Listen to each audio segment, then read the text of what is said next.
बद्री विशालापुरी में विचरण करते हुए जैसे ही नारद जी महाराज को देखा, नारद जी के मुख पर चिंता बहुत सता रही है।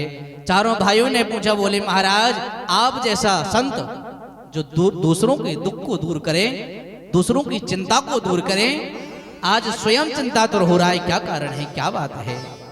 तब नारद जी ने बोले महाराज मैं सत्संग की इच्छा से इस मृत्यु लोक पर आया, क्योंकि मेरे मन को शांति मिले। व्यक्ति वहां जहां जाना चाहता है जहां मन को शांति मिले, एकाग्र में जाना चाहता है। लेकिन नारद जी महाराज कहने लगे मैं मृत्यु लोक में आया, अहम तो पृथ्वीं यातो ज्ञात्वा सर्वोत्तमामिति पुष्करं च प्रयागं च काशीं गोदावरीं तथा। नारद जी महाराज कहने लगे, बोले प्रभु अपने अग्रजों से कह रहे, अपने भाइयों से कहने लगे, बोले अहम तो पृथ्वी में आदो, मैं पृथ्वी को श्रेष्ठ समझ करके पृथ्वी पर आया। पुष्कराम च प्रयागंच, पुष्कर गया, प्रयागराज गया, काशी में गया, गोदावरी गया, लेकिन मन को शांति नहीं मिली। क्यों? ना पश्यम कुत्रचित् क्षरम मना संतोष कारकम कलिना धर्म मित्रेण धरेयं बाधिताधुना। क्यों शांति क्यों नहीं मिली? क्योंकि भैया इस कलयुग ने जो है सबकी बुद्धि को बिगाड़ रखा है। व्यक्ति अपने कर्तव्य को भूल गया है। जहां भी चले जाओ व्यक्ति अपने पथ से, अपने मार्ग से भटक रहा है। आज व्यक्ति परेशान क्यों है? क्योंकि अपने काम को छोड़ करके दूसरे काम की ओर भाग रहा है, अपने कर्तव्य को छोड़ रहा है। हमारा कर्तव्य क्या है? हम मानव देह मिला हुआ है, इसका परम कर्तव्य क्या है?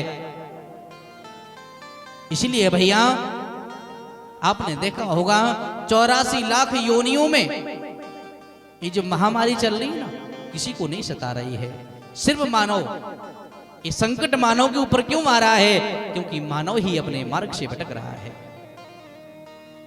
अन्य किसी योनि पर कोई संकट नहीं है, सिर्फ संकट है तो मानव के ऊपर। क्यों?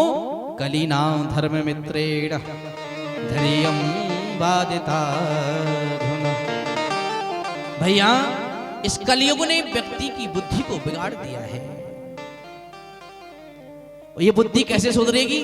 बोली अगर भगवान के चरणों से जुड़े रहे, जो गुरुजन, जो अपने पूर्वज माता पिता जो जिस मार्ग को बताएं उस मार्ग पर जो व्यक्ति चलता रहा, बुद्धि शुद्ध रहेगी। लेकिन अगर कुमार्ग पर गया, गलत रास्ते पर गया, बुद्धि भ्रष्ट हो जाती है। व्यक्ति को जो कार्य नहीं करना चाहिए वो कार्य करना शुरू कर देता है। इसलिए भैया नारद जी महाराज कहने लगे, मैं मृत्यु लोक पर आने के बाद मेरी मन को शांति नहीं मिली। बोले और क्या देखा? बोले तीर्थों में शांति नहीं मिली तो मेरा मन किया कि मैं जाकर के ग्रस्त परिवारों में जाकर के देखूं। तब नारद जी महाराज कहने लगे, वहां भी मुझे शांति नहीं मिली। बोले क्यों? तरुणी प्रभुता गे है श्यालको बुद्धिदायका कन्या विकीर्णो लोभा दंपती नाम चकर्कणम। नारद जी महाराज कहने लगे, मैं मृत्यु लोक में आकर के संसार जो ग्रस्त परिवार है उनके पास गया तो क्या देखा? तरुणी प्रभुतागे है श्यालको बुद्धिदायका। आज परिवार में जो है वो कलह मचा हुआ है, आपस में लड़ने झगड़ना, परिवार में ही, भाई भाई में लड़ रहा है आज। और बोले जो वृद्ध लोग हैं, जो माता पिता हैं, घर में उनकी नहीं चलती है। क्यों? अगर बच्चा कुछ काम करता है तो अपने माता पिता से सलाह नहीं लेता है, अपने गुरु से सलाह नहीं लेता है। किससे सलाह लेता है? श्यालको बुद्धिदायका। साले साहब है ना, जो अगर कुछ काम करना होगा तो माता पिता से सलाह नहीं ली जाएगी, बोले कलयुग में क्या हो गया? बोले साले साहब से सलाह ली जाएगी। साले साहब ये काम करें कि नहीं करें? चालको बुद्धिदायक। ओ भैया, जब साले से सलाह लोगे तो क्या होगा? है? महाभारत इसका उदाहरण है। अगर सलाह लेना है तो अपने से बड़ा जो घर में विराजमान है, माता पिता, अपने वृद्ध, उनसे सलाह ले, कोई भी काम करें। क्योंकि भैया वृद्ध लोग जो हैं, माता पिता जो हैं, उनका अनुभव बोलता है। बुद्धि आपके पास ज्यादा हो सकती है, लेकिन अनुभव नहीं जा सकता है। माता पिता के पास अनुभव है। अगर कुछ काम करना है तो अपने से श्रेष्ठ, अपने से बड़े जो घर में विराजमान हैं, उनसे सलाह ले। नारद जी महाराज कह रहे हैं, मैंने देखा तो मेरा मन बड़ा असंतुष्ट हो गया। और क्या देखा? बोले ग्रस्त में क्या हो रहा है? कन्या विकृणो लोभा दंपति नाम चकल। बोले पति पत्नी आपस में लड़ रहे, झगड़ रहे हैं। कन्या विकृणो लोभात, बोले आज कन्याओं का विवाह नहीं हो रहा है, उनका विक्रय हो रहा है। कलयुग ने बुद्धि को बिगाड़ रखा है। कन्या का विवाह का जो बात चलेगी, जितने में जो मान गया उतने में दे दिया। कन्या बिगड़ो लोभात, आज व्यक्ति की जो बुद्धि को कलयुग ने बिगाड़ रखा है। इस प्रकार नारद जी कहने लगे, जब मृत्यु लोक में गया, ये सब देखा तो मन को शांति नहीं मिली। कलिना धर्म मित्रेण धरेयं बाधिताधुना। ये कलयुग जो है, मैंने अभी आपको बताया था, अगर बुद्धि शुद्ध रखना है तो कलयुग केवल नाम आधारा, शुमर शुमर उतर नहीं पा रहा। अगर ये बुद्धि शुद्ध रहे, मन शुद्ध रहे, आचरण शुद्ध रहे, तो श्री भगवान का चिंतन करते रहें, अपने से बड़ों की आज्ञा का पालन करें। आज श्री सूत जी महाराज से सनकादिक ऋषियों से कहने लगे नारद जी महाराज, तब क्या हुआ? बोले मैं चलता फिरता वृंदावन के किनारे पहुंचा, उस ब्रजभूमि में पहुंचा। ब्रजभूमि में पहुंचने के बाद क्या देखा मैंने? यमुना किनारे पहुंचा, यमुना पुलन के पास पहुंचा तो भक्ति माता रुदन करते हुई विराजमान है। चारों तरफ युवतियां पंखा जला रही हैं, लेकिन मैंने क्या देखा? वो भक्ति माता के चरणों में, एक स्त्री के चरणों में देखा दो वृद्ध पुरुष अचेत अवस्था में पड़े हुए हैं। नारद जी महाराज कहने लगे, बोले मैं ये दृश्य देख करके बड़ा चकित रह गया। कुछ स्त्रियां खड़े होकर के पंखा झल रही, हवा कर रही हैं। वो माता के चरणों में दो पुरुष पड़े हैं, लेकिन अचेत व्रत हो गए। नारद जी महाराज कहने लगे, मैंने सोचा तो कि जाकर के जाऊं तो सही, पूछूं क्या बात है। लेकिन उसी समय नारद जी के मन में आया कि स्त्रियों के बीच में नहीं जाना चाहिए। जहां चार स्त्रियां बैठी हो, इकट्ठी हुई चर्चा हो रही हो, वहां पुरुष को नहीं जाना चाहिए। क्यों? क्योंकि माताओं को जो भाव होता है ना, वो भाव प्रधान होती हैं। भाव में आ जाए तो रुदन करना शुरू कर दें, भाव आ जाए तो हंसना शुरू कर दें। मैं अगर बीच में जाऊं तो मुझे डांट करके भगा दें। इसलिए नारद जी नहीं गए।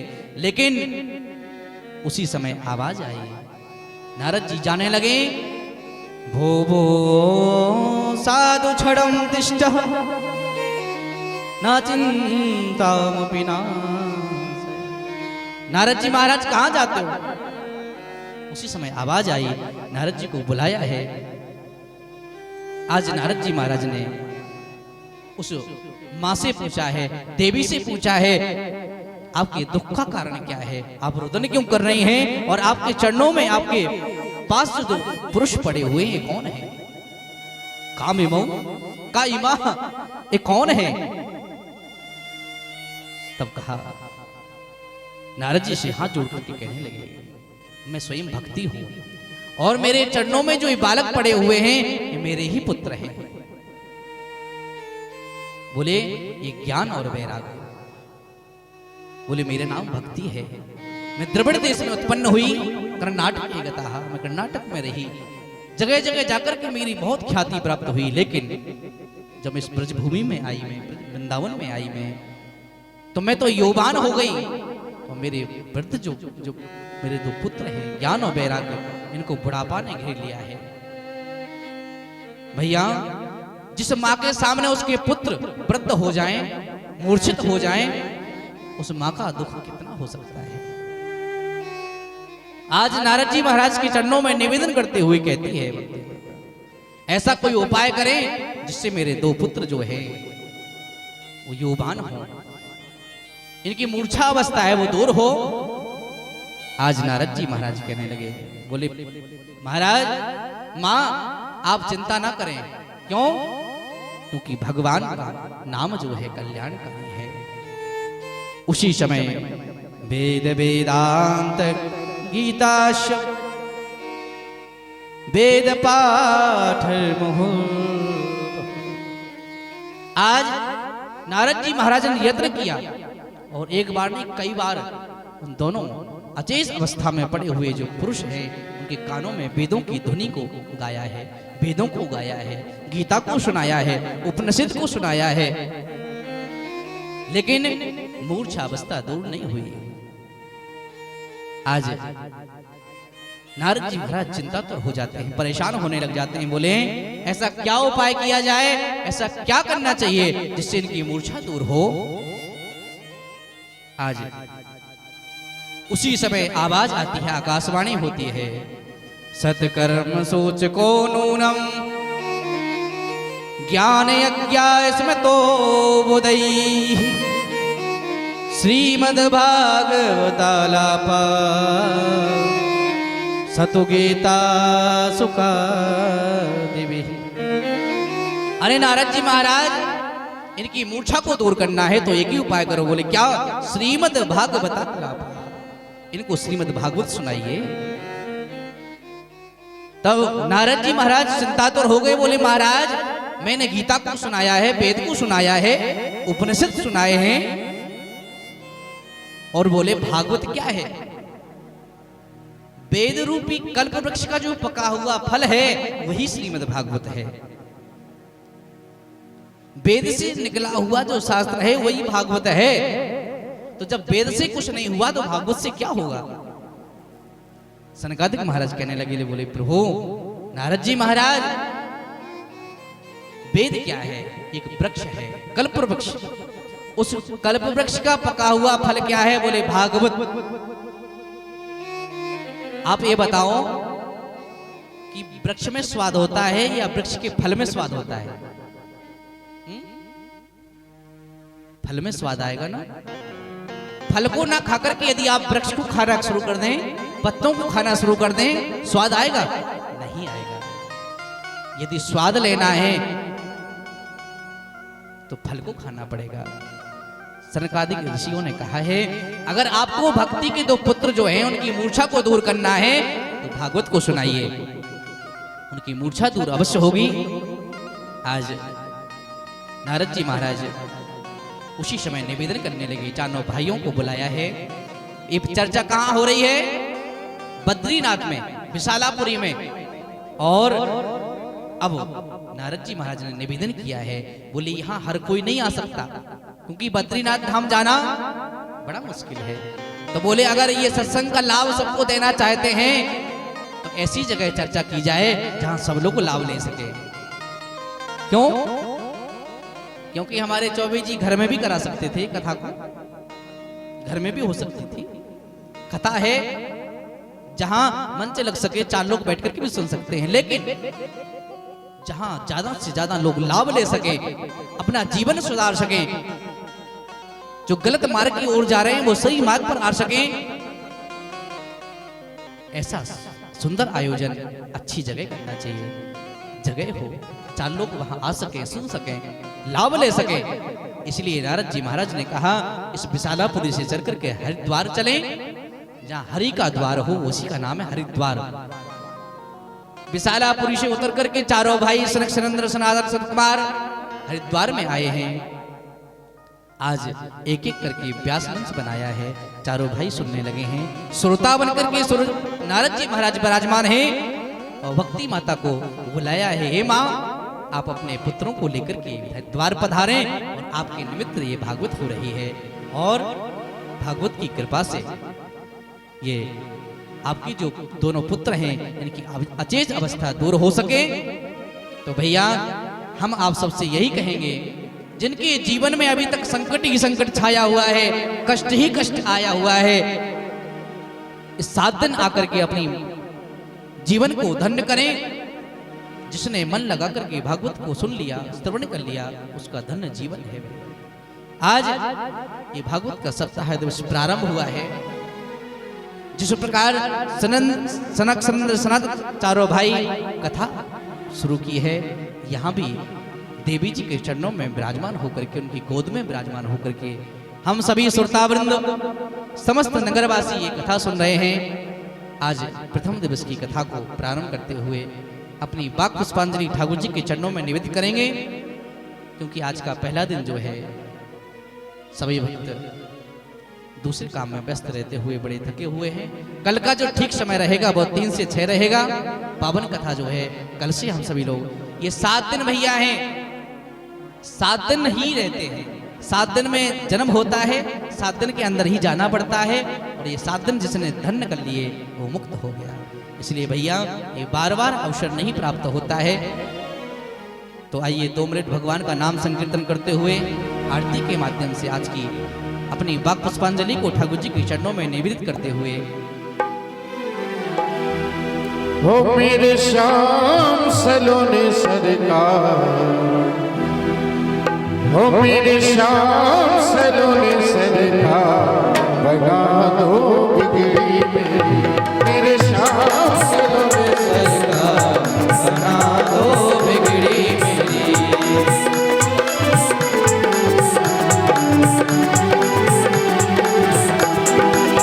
बिगड़ी मेरी श्याम, बिगड़ी मेरी, बिगड़ी मेरी श्याम, बिगड़ी मेरी, बिगड़ी मेरी श्याम, बिगड़ी मेरी, बिगड़ी मेरी श्याम, बिगड़ी मेरी श्याम, जय हो मेरे श्याम सलोने सरकार, बना दो बिगड़ी मेरी। जय हो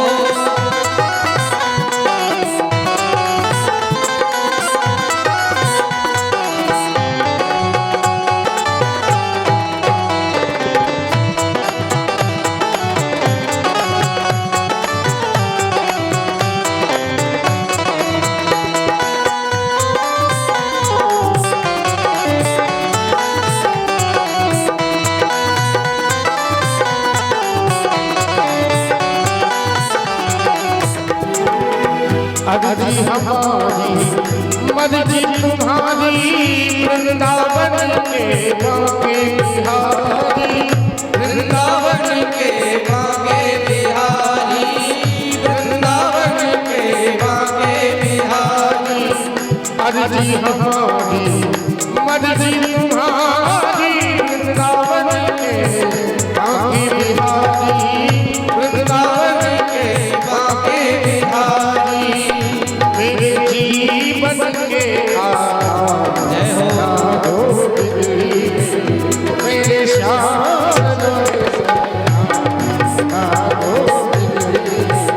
मेरे श्याम सलोने सरकार, बना दो बिगड़ी मेरी।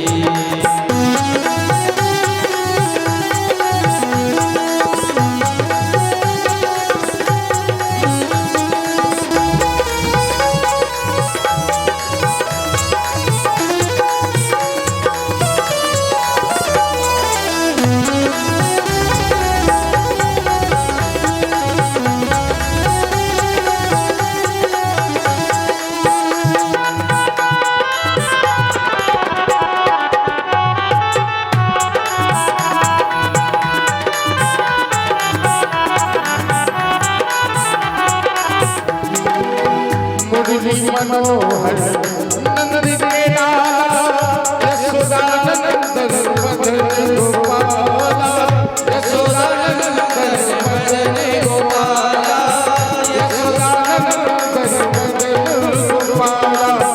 मुरली मनोहर नंद के लाला, यशोदानंदन मदन गोपाला, यशोदानंदन मदन गोपाला। मेरी विनती है ओ मेरी विनती है माधव बना दो बिगड़ी मेरे श्याम सलोने सरकार बना दो बिगड़ी मेरे श्याम सलोने सरकार बना दो बिगड़ी